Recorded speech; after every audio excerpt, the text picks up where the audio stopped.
All right, we are going to do a quick video on single subject design. This is not a research design that you guys are implementing in your class proposals. However, it's really good concepts to learn and know and be familiar with, because this is one that is often done at kind of the social work practice clinical level. You don't need to be a formal social work researcher to implement some of these designs. This is something you might utilize in individual work, or if you're even in macro social work, looking at kind of your agency and implementing different organizational changes. They're very important, very basic, very universal concepts. And so I want to make sure you have the tools and the awareness of what a single subject design looks like. That way, if you do have the opportunity in clinical practice to kind of engage in some of this, you will hopefully feel equipped and have some knowledge kind of in where to start and how to implement. So a single subject design is basically focusing on one specific unit or a case. So a case can be an individual, a case can be a family, a case can be an agency, a case can be an organization. It's one unit. You're not doing groups. I think that's chapter 15 is focused on group design. And so this is just kind of that single subject individual or unit that you are looking at. So it's really looking just to kind of monitor client progress, provide data about how well a treatment intervention might be working. So again, if it's more of at that macro level with an agency, the intervention might not be like stress management training or like CBT, cognitive behavioral therapy, or a stress management class, or something that's targeting like a behavior. It might be more on a broader, like bigger scope, which is what that sentence is saying, can be used to evaluate the effectiveness of a social service program as a whole, not necessarily just individual work. So advantages of single subject design include they can be built into practice without causing disruption. So often in clinical practice, you're connecting your clients to some sort of intervention or treatment modality anyways, because if they're coming to see you with a certain specific issue, you're going to be doing something about that anyways, whether it's talk therapy or it's doing some sort of like homework assignment every day or having them attend a group. You're going to be doing it anyways. So having a more formalized research design around it does give you some measurability, which is really helpful in showing that the intervention is or is not working. It provides a tool for evaluating the effectiveness of a practice or treatment. It does provide a continuous record of change in the target population over the course of the intervention. So often a client or a client system presents with a specific issue. That's why they're seeking treatment. And so we'll collect data at the beginning, or we'll just take verbal reports saying like, oh, I'm feeling very anxious. And we might not necessarily have concrete data over the span of treatment time. It just might be verbal reports taken informally, but implementing sort of a more formalized research design gives us some really specific data to look at. And it's not just the beginning and the end, but it's throughout treatment as well. Not dependent on a lot of theoretical thought. It's just kind of here's what you're doing and this is how we're measuring. And it's honestly pretty easy to use and understand. The book outlines a lot more, but these are just a lot of practical advantages. All right, so just to kind of recap as we jump into the research process, our research designs do try to answer the following questions. We have the when and over what period of time should the research study be conducted. Is it at the beginning of treatment? Is it after you establish a relationship? Is it in a crisis situation? So we just want to determine at what point are we doing this sort of intervention. We need to identify the variables and what we're going to measure. Otherwise, we don't know what to collect data on and what to focus on. We got to figure out the best way to measure it. So we were talking about surveys before, whether it's verbal, electronic, those types of things. Do we need to look at any outside variables that need to have some sort of control or be accounted for? Because one of the things you'll find when we're talking about research design that they don't necessarily, we can't always make a clear conclusion with some of these research designs that the intervention specifically was the one thing that changed the issue because a lot of other things might have happened in the meantime, but the more we can kind of control external variables, it helps the reliability of our study. Finding our data sources, when and where the data should be collected, how should the data be collected, how should the data be analyzed, and how should we share the information. This is all review from previous chapters in the research process. All right, so single subject design process. 5 elements have to be present when you're designing a single subject design research study or research approach. You need to clearly identify what the client's problem is. That way you know what you're measuring, what you're taking a baseline on, what your intervention is targeting. The more specific you can get, the better.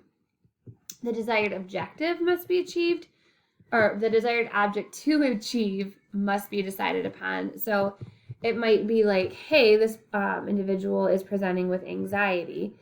We want to achieve maybe not complete elimination of anxiety because that might not be a realistic goal, but we might want to see the scores of the measurement tool that we are using to decrease by 50%. So we need to know exactly what our end goal is and what we're working towards. We need to select an intervention that is most likely to eliminate the client's problem. So this goes back to ethics and kind of the ethical obligation that we have when we're doing research, that we need to find interventions that we know to be proven to be effective or have the likelihood of being effective. If we're choosing one that we're like, it's not the most effective, but whatever, are we ethically protecting and safeguarding our clients? So that is a really important step. You have to implement the intervention. Seems a little obvious, but it's one of the requirements. And the progress must continually be monitored to see whether the client's problem has been resolved or at least reduced. And so that kind of goes back to one of the advantages is you're collecting data throughout the implementation process. And so you are going to be monitoring by nature then client's progress throughout. So 5 things must be in all of the research part of the single subject design process. Excuse me. 3, this kind of, these are other 3 requirements. These ones are the process. These are the requirements. You have to have the measurable client objectives. Let's go back to that one. Selecting the valid and reliable outcome methods. And so what reporting measures are we using? And we always have to graphically display the resulting data. And so if you read the chapter, this chapter was full of graphics because was showing how they tracked a person's targeted problem over the period of time. And so graphs are very, very important within single subject design. All right, so some vocab that's really important. The target problems, those are feelings, knowledge levels, or behaviors that need to be changed. So this is before you even start the research, you have to identify what you're targeting because the intervention then is going to obviously target that problem. And so establishing clearly what the desired change would look like is the first step in developing the target problem. And what's really important here is listening to your client and hearing what they desire the change to be. This often we might have our own agenda. Let's think even around substance use. We want the client to be completely sober. Well, maybe they don't really want to. Maybe they want to still be able to enjoy having an alcoholic drink on occasion. And so complete sobriety is not their desired change. So we need to be mindful that we are listening to what the client wants as their desired change or what they identify as a target problem is, because it's going to make their investment in the process and intervention hopefully higher if they are invested in wanting the change as well. So in other words, a client target problem is a specific, measurable, client desired objective. It's raining? Yes, it is raining, honey. So selecting outcome measures, a target problem must be measurable. So it's something that can be changed with some sort of intervention and using measurement instruments. Outcome measure is the dependent variable. So dependent means it is dependent on something else. And so is anxiety reducing by doing meditation for 10 minutes per day? So the outcome measure is influenced by whatever intervention you are putting in there. So that's where that dependent piece is. You hear independent variables a lot within the research world, and that's what the dependent kind of looks like. And then operational definitions are just really encouraging you to put a very specific quantifier to whatever variable you are measuring. So instead of saying like crying spell, you might want to flesh out that a crying spell is determined to be a 10 minutes or more of continuous crying, not them having a meltdown for 2 minutes. It has to be 10 minutes of sustained crying. So that's really helpful because then you know what you're measuring. All right, so there are 4 exploratory designs and 2 descriptive designs.